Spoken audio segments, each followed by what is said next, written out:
Баршаңызға сәлем, каналыма қош келдіңіздер. Бүгін сіздермен аджика дайындайтын боламыз. Ол үшін бізге қызанақ, сәбіз, болгар бұрышы, ащы бұрыш, сарымсақ керек болады.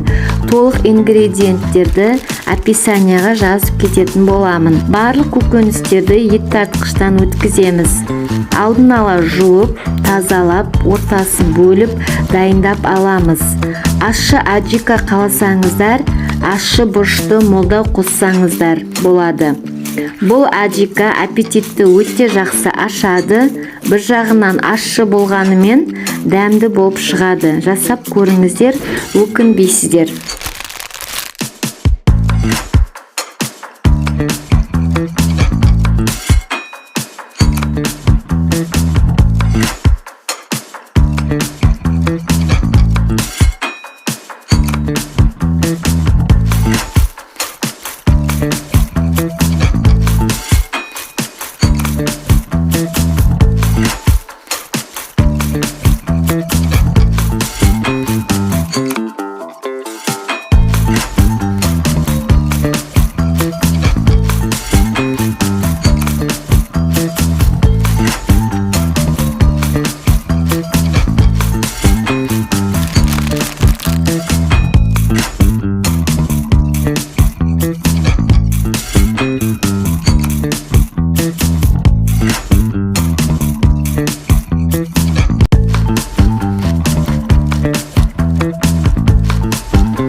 Үлкен ыдысымызға қызанақты, сәбізді, тәтті бұрышты, ащы бұрышты, сарымсақты салып араластырып, үстіне тұз, шекер, сұйық май құйып, бір қайнатып аламыз да, баяу отта 25-30 минуттай қайнатамыз.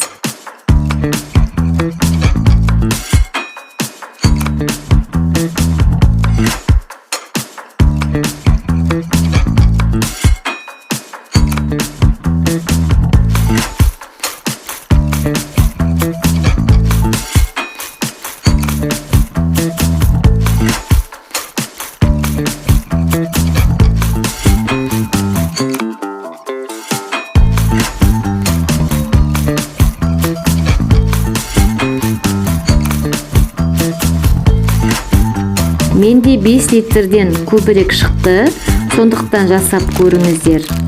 Шынымен аппетитті ашатын ерекше аджика. Баршаңызға ас болсын. Каналыма тіркеліп, достарыңызға бөлісе отырыңыздар.